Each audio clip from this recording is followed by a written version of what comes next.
Hey everybody, we're back again. We're going to go to chapter 8 of the We Free Men, titled Land of Winter. Okay. Aye, she's got the first sight, sure enough, said William's voice behind Tiffany, as she stared into the world of the Queen. She's seeing what's really there. Snow stretched away under a sky so dirty white that Tiffany might have been standing inside a ping-pong ball. Only black trunks and scribbly branches of the trees here and there told her where the land stopped and the sky began. Those, and of course, the hoof prints. They stretched away toward a forest of black trees bowed with snow. The cold was like little needles all over her skin. She looked down and saw the Nakmacfeagle pouring through the gate, waist deep in the snow. They spread out without speaking. Some of them had drawn their swords. They weren't laughing and joking now. They were watchful. Right then, said Rob Anybody. Well done. You wait here for us, and we'll get your wee brother back. Nae problemo. I'm coming too, snapped Tiffany. Nay, the Kelda disna. This one diz, said Tiffany, shivering. I mean, does. He's my brother, and where are we? Rob Anybody glanced up at the pale sky. There was no sun anywhere. You're here noo, he said. So maybe there's nae harm in telling you. This is what you call fairyland. Fairyland? No, it's not. I've seen pictures. Fairyland is all trees and flowers and sunshine and tinkliness. Dumpy little babies in romper suits with horns, people with wings, and weird people. I've seen pictures. It isn't always like this, said Rob Anybody shortly. And you canna come with us because you had nae whipping, mistress. What happened to my frying pan? Said Tiffany. Something bumped against her heels. She looked around and saw not as big as medium-sized Jock, but bigger than wee Jock hold up the pan triumphantly. Okay, you have the pan, said Rob Anybody, but what you need here is a sword of thunderbolt iron. That's like the, official weapon of invading fairyland. I know how to use the pan, said Tiffany, and I'm... Incoming! Yelled Daft Wooly. Tiffany saw a line of black dots in the distance and felt someone climb up her back and stand on her head. It's the Black Dogs. Not as big as medium-sized Jock, but bigger than wee Jock announced. Dozens of them. Big man! We'll never outrun the dogs, Tiffany cried, grabbing her pan. Dinna need to, said Rob Anybody. We got the Gonagall with us this time. You might like to stick your fingers in your ears, though. William, with his eyes fixed on the approaching pack and unscrewing some of the pipes from the mouse pipes and putting them in a bag he carried hanging from his shoulder. The dogs were much closer now. Tiffany could see the razor teeth and the burning eyes. Slowly, William took out some much shorter, smaller pipes that had a silvery look to them and screwed them in place. He had the look of someone who wasn't going to rush. Tiffany gripped the handle of her pan. The dogs weren't barking. It would have been slightly less scary if they were. William swung the mouse pipes under his arm and blew into it until the bag bulged. I shall play, he announced as the dogs got close enough for Tiffany to see their drool. That firm favorite, the King Under Water. As one pixie, the Nakmacfeagle dropped their swords and put their hands over their ears. William put the mouthpiece to his lips, tapped his foot once or twice, and as a dog gathered itself to leap at Tiffany, began to play. A lot of things happened at more or less the same time. All Tiffany's teeth started to buzz. The pan vibrated in her hands and dropped into the snow. The dog in front of her went cross-eyed, and instead of leaping, tumbled forward. The Grimhounds paid no attention to the pixies. They howled. They spun around. They tried to bite their own tails. They stumbled and ran into one another. The line of panting death broke into dozens of desperate animals, twisting and writhing and trying to escape from their own skins. The snow was melting around in a circle around William, whose cheeks were red with effort. Steam was rising. He took the pipe from his mouth. The Grimhounds, struggling in the slush, raised their heads, and then, as one dog, they put their tails between their legs and ran like greyhounds back across the snow. "Well, they ken we're here now," said Rob Anybody, wiping tears from his eyes. "Or again," said Tiffany, touching her teeth to her cheek to check that they were still all there. "He played the notes of pain," Rob Anybody explained. "You cannot hear him because they're pitched so high, but the doggies can. Hurts them in their heads. Now we'd better get moving before she sends something else." "The Queen sent them, but they're like something out of nightmares," said Tiffany. "Oh, hi," said Rob Anybody. "That's where she got them." Tiffany looked at William the Gonagle. He was calmly replacing the pipes. He saw her staring at him, looked up, and winked. "The Knock Feagle take music very seriously," he said. And then he nodded at the snow near Tiffany's foot. There was a sugary yellow teddy bear in the snow made of 100% artificial additives, and the snow, all around Tiffany, was melting away. 2 pixies carried Tiffany easily. She skimmed across the snow, the clan running beside her. No sun in the sky. Even on the dullest days, you could generally see where the sun was, but not here. And there was something else that was strange, something that she couldn't quite give a name to. This didn't feel like a real place. She didn't know why she felt that, but something was wrong with the horizon. It looked close enough to touch, which was silly. And things were not finished. Like the trees in the forest they were heading toward, for example. A tree is a tree, she thought. Close up or far away, it's a tree. It has bark and branches and roots. And you know they're there, even if the tree is so far away that it's a blob. The trees here, though, were different. She had a strong feeling that they were blobs and were growing the roots and twigs and other details as she got closer. As if they were thinking, "Quick, someone's looking, look real." It was like being in a painting where the artist hadn't bothered much with the things in the distance, but had quickly rushed a bit of realness anywhere you were looking. The air was cold and dead, like the air in old cellars. The light grew dimmer as they reached the forest. In between the trees, it became blue and eerie. No birds, she thought. "Stop," she said. The pixies lowered her to the ground, but Rob Anybody said, "We shouldn't hang around here too long. Heads up, lads." Tiffany lifted out the toad. It blinked at the snow. "Oh, Shope," it muttered. "This is no good. I should be hibernating." "Why is everything so strange?" "Can't help you there," said the toad. "I just see snow. I just see ice. I just see freezing death. I'm listening to my inner toad here." "It's not that cold." "Feels cold to me." The toad shut its eyes. Tiffany sighed and lowered it into her pocket. "I'll tell you where you are," said Rob Anybody, his eyes still scanning the blue shadows. "You ken them wee bitty bugs that clings onto the shapes and suck their soul full of blood and then drop off again?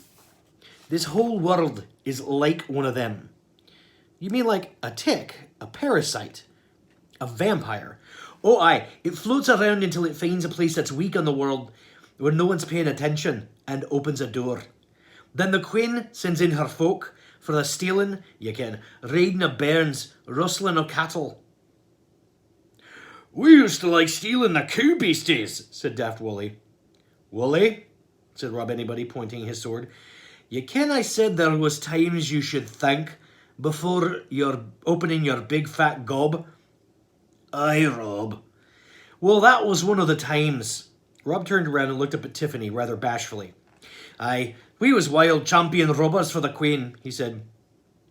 "People wouldn't even go a-hunting for fear of little men, but 'twas near enough for her. She always wanted more, but we said it's not right to steal an old lady's only pig, or the food from them that does not have enough to eat. A Figgle has nae worries about stealing a golden cup from a rich big job, you ken, but taking away the cup an old man kept his false teeth in made them feel ashamed," they said. The Knack Feagle would fight and steal, certainly, but who wanted to fight the weak and steal from the poor? Tiffany listened, at the end of the shadowy wood, to the story of a little world where nothing grew, where no sun shone, and where everything had to come from somewhere else, It was a world that took and gave nothing back except fear. It raided, and people learned to stay in bed when they heard strange noises at night because if anyone gave her trouble, the queen would control their dreams. Tiffany couldn't quite pick up how she did this, but that's where things like the Grimhounds and the Headless Horseman came from. Those dreams were more real. The queen could take dreams and make them more solid. You could step inside them and vanish. And you didn't wake up before the monsters caught you. The queen's people wouldn't just take food. They'd take people, too. "Like pipers," said William the Gonigal. "Fairies can't make music, you ken. She'll steal a man away for the music he makes." "And she takes children," said Tiffany. "Aye, your wee brother's not the first," said Rob Anybody. "There's not a lot of fun and laughter here, you ken. She thinks she's good with children." "The old Kelda said she wouldn't harm him," said Tiffany. "That's true, isn't it?" You could read the Knack McFeagle like a book, and it would be a big, simple book with pictures of Spot, the dog, and a big red ball, and one or two short sentences on each page. What they were thinking turned up right there on their faces, and now they were all wearing a look that said, "Crivens, I hope she doesna ask us a question we dinna want to answer." "That is true, isn't it?" she said. "Oh, aye," said Rob Anybody slowly. "She dinna lie to you there. The queen'll be kind to him, but she doesn't know how. She's an elf. They're not very good at thinking of other people." "What will happen to him if we don't get him back?" Again, there was that "we didn't like the way this is going" look. "I said," Tiffany repeated, "I dare say she'll send him back in due time," said William. "And he will not be any older. Nothing grows old here. Nothing grows. Nothing at all. So he'll be all right."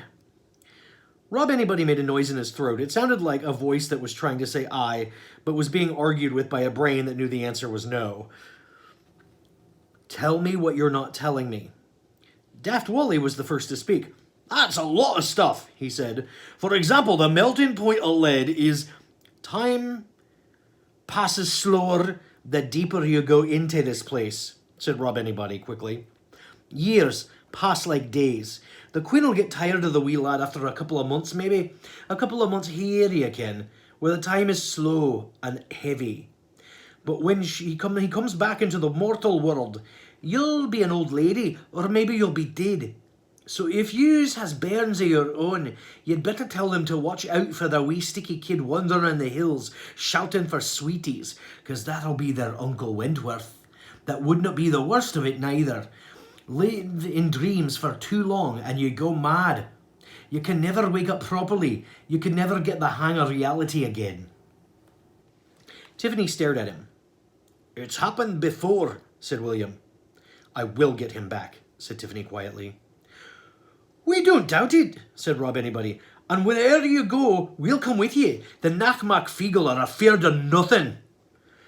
A cheer went up, but it seemed to Tiffany that the blue shadows sucked all the sound away. "Aye, nothing except lawyers," Daft Wally tried to say before Rob managed to shut him up. Tiffany turned back in line of hoofprints and began to walk. The snow squeaked unpleasantly underfoot. She went a little way, watching the trees get realer as she approached them, and then looked around. All the Knack McFeagle were creeping along behind her. Rob Anybody gave her a cheery nod, and all of her footprints had become holes in the snow with grass showing through. The trees began to annoy her. The way things changed was more frightening than any monster. You could hit a monster, but something you couldn't hit a forest, and she wanted to hit something. She stopped and scraped some snow away from the base of a tree, and for just a moment there was nothing but grayness where it had been. As she watched, the bark grew down to where the snow was. Then it just stayed there, pretending it had been there all the time. It was a lot more worrying than the Grimhounds. They were just monsters. They could be beaten. This was frightening. She was second thinking again. She felt the fear grow. She felt her stomach become a red-hot lump. She felt her elbows begin to sweat. But it was not connected. She watched herself being frightened, and that meant that there was still this part of herself, the watching part, that wasn't. The trouble was it was being carried on legs that were.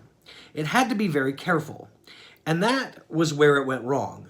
Fear gripped her, all at once. She was in a strange world with monsters, being followed by hundreds of little blue thieves and black dogs, headless horsemen, monsters in the river, sheep whizzing backwards across fields, voices under the bed. The terror took her, but because she was Tiffany, she ran towards it, raising the pan. She had to get through the forest, find the queen, get her brother, leave this place. Somewhere behind her, voices started to shout. She woke up. There was no snow. But there was the whiteness of the bedsheet and the plaster ceiling of her bedroom. She stared at it for a while, then leaned down and peered under her bed. There was nothing there but the gazunder.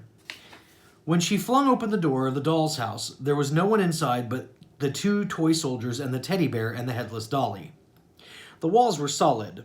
The floor creaked like it always did. Her slippers were the same as they always were, old, comfortable, and with all the pink fluff worn off. She stood in the middle of the floor and said very quietly, "Is there anybody there?" Sheep baaed in the distant hillside, and they probably hadn't heard her. The door squeaked open, and the cat Ratbag came in.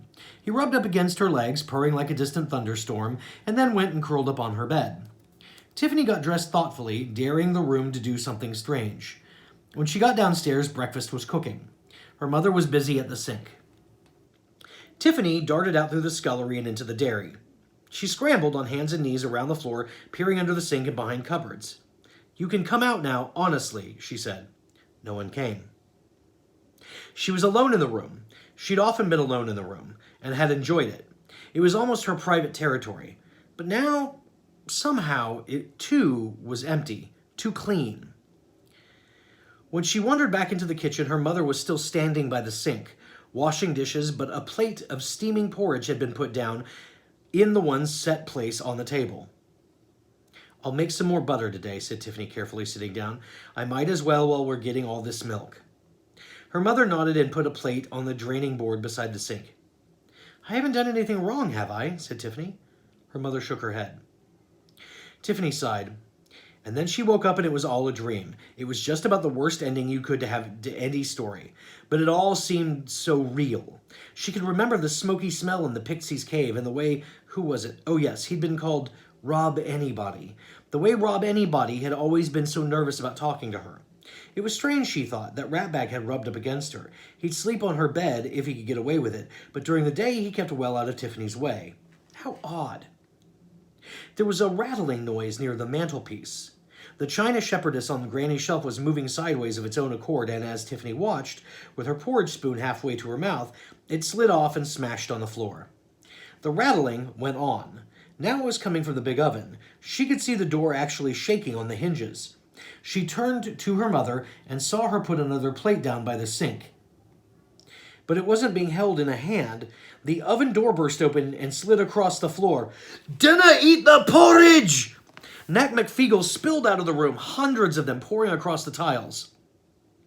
The walls were shifting, the floor moved, and now the thing turning around at the sink was not even human, but stuff. No more human than a gingerbread man, gray as old dough, changing shape as it lumbered toward Tiffany. The pixies surged past her in a flurry of snow. She looked up at the thing's tiny black eyes. The scream came from somewhere deep inside. There was no second thought, no first thought, just a scream. It seemed to spread out as if it left Tiffany's mouth until it became a black tunnel in front of her. As she fell into it, she heard, in the commotion behind her, "Who do you think you're looking at, pal? Crivens, but you're gonna get such a kicking." Tiffany opened her eyes. She was lying on a damp ground in the snowy, gloomy wood. Pixies were watching her carefully, but she saw there were others behind them staring outward into the gloom among the tree trunks. There was stuff in the trees, lumps of stuff. It was gray and hung there like old cloth. She turned her head and saw William standing beside her, looking at her with concern. "That was a dream, wasn't it?" she said. "Well, no," said William. "It was, ye ken, and there again it wasna." Tiffany sat up suddenly, causing the pixies to leap back. "But that thing was in it, and then you all came out of the oven," she said. "You were in my dream. What is it? Was that creature? William McGonagall stared at her as if trying to make up his mind. That's what we call a drome, he said. Nothing here really belongs here, remember? Everything is a reflection from outside, or something kidnapped from another world, or maybe something the Queen has made out of magic. It was hiding in the trees, and you was going so fast you didn't see it. You ken spiders, of course. Well, spiders spin webs. Dromes spin dreams. It's easy in this place. The world you came from is nearly real. This place is nearly unreal. So it's almost a dream anyway. And the drone makes a dream for you with a trap in it. If you eat anything in the dream, you'll never want to leave it. He looked as though Tiffany should have been impressed. What's in it for the drone? She asked. It likes watching dreams. It has fun watching you have fun. And it'll watch you eating dream food until you starve to death. And then the drone will eat you. Not right away, of course. It'll wait until you've gone a wee bit runny, because it hasn't teeth. So how can anyone get out? The best way is to find the drome, said Robiny Buddy. It'll be in the dream with you, in disguise. Then you gives it a good kicking. By kicking, you mean chopping its head off. It generally works. Now Tiffany thought, I am impressed. I wish I wasn't. And this is fairyland? She said. Aye. You could say it's a bit in the tourists didn't see, said William. And you did well. You were fighting it. You knew it wasn't right. Tiffany remembered the friendly cat and the falling shepherdess. She'd been trying to send messages to herself. She should have listened. Thank you for coming after me, she said meekly. How did you do it? Oh, we can generally find our way into anywhere, even in a dream, said William, smiling. We're a stealing folk, after all. A piece of the drome fell out of the tree and flopped into the snow. One of them won't get me again, said Tiffany. Aye, I believe you. You have murder in your eyes, said William with a touch of admiration. If I was a drome, I'd be pretty fearful now if I had a brain. There'll be more of them, mark you, and some of them are cunning. The Queen uses them as guards. I won't be fooled. Tiffany remembered the horror of the moment when the thing had lumbered around, changing shape. It was worse because it was in her house, her place. She felt real terror as the big shapeless thing crashed across the kitchen. But the anger had been there too. It was invading her place. The thing wasn't just trying to kill her. It was insulting her. William was watching her. Aye, you're looking mighty fierce, he said. You must love your wee brother to have faced these monsters for him. And Tiffany couldn't stop her thoughts. I don't love him. I know I don't. He's just so sticky. And he can't keep up, and I have to spend too much time looking after him, and he's always screaming for things. I can't talk to him. He just wants all the time. But her second thinking said, he's mine. My place, my home, my brother. How dare anything touch what's mine? She'd been brought up to not be selfish. She knew she wasn't, not in the way people meant. She tried to think of other people. She never took the last slice of bread. This was a different feeling. She wasn't being brave or noble or kind. She was doing this because it had to be done. Because there was no way that she could not do it. She thought of Granny Aking's light, weaving slowly across the downs on freezing, sparkling nights, or in storms like a raging war, saving lambs from the creeping frost or rams from the precipice. She froze and struggled and tramped through the night for idiot sheep that never said thank you and would probably be just as stupid tomorrow and get into the same trouble again. And she did it because not doing it was unthinkable. There had been the time when they met the peddler and the donkey in the lane. It was a small donkey and could hardly be seen under the pack he'd piled on it, and he was thrashing it because it had fallen over. Tiffany had cried to see that, and Granny had looked at her and then said something to Thunder and Lightning. The peddler had stopped when he heard the growling. The sheepdogs had taken up positions on either side of the man so that he couldn't quite see them both at once. He raised his stick as if to hit Lightning, and Thunder's growl grew louder. "I'll advise you not to do that," said Granny. He wasn't a stupid man. The eyes of the dogs were like steel balls. He lowered his arm. "Now throw down the stick," said Granny. The man did so, dropping it into the dust as though it had suddenly grown red hot. Granny Aching walked forward and picked it up. Tiffany remembered that it was a willow twig, long and whippy. Suddenly, so fast that her hand was a blur, Granny sliced it across the man's face twice, leaving long, red marks. He began to move, and some desperate thought must have saved him, because now the dogs were almost frantic for the command to leap. "Hurts, don't it?" said Granny pleasantly. "Now, I knows who you are, and I reckon you knows who I am. You sell pots and pans, and they ain't bad, as I recall. But if I put out the word, you have no business in my hills. Be told. Better to feed your beast than to whip it. You hear me?" With his eyes shut and his hands shaking, the man nodded. "That'll do," said Granny Aching. And instantly the dogs became once more two ordinary sheepdogs who came and sat on either side of her with their tongues hanging out. Tiffany watched the man unpack some of the load and strap it to his own back, and then, with great care, urged the donkey on along the road. Granny watched him go while filling her pipe with Jolly Sailor. Then, as she lit it, she said, as if she thought had just occurred to her, "Them as can do, has to do for them as can't. And someone has to speak up for them as has no voices." Tiffany thought, is this what being a witch is? It wasn't what I expected. When do the good bits happen? She stood up. "Let's keep going," she said. "Aren't you tired?" said Rob. "We're going to keep going." "Aye. Well, she's probably headed for her place beyond the wood. If we dinna carry, it'll take a couple of hours." "I'll walk." The memory of the huge dead face of the drome was trying to come back into her mind, but fury gave it no space. "Where's the frying pan? Thank you. Let's go." She set off through the strange trees. The hoofprints almost glowed in the gloom.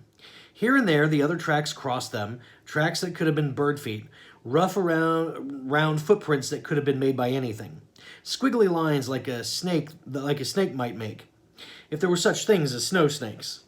The pixies were running in a line on either side of her. Even with the edge of fury dying away, it was hard looking at things here without her head aching. Things that seemed far off got closer too quickly. Trees changed shape as she passed them. Almost unreal, William had said, nearly a dream. The world didn't have enough reality in it for distances and shapes to work properly.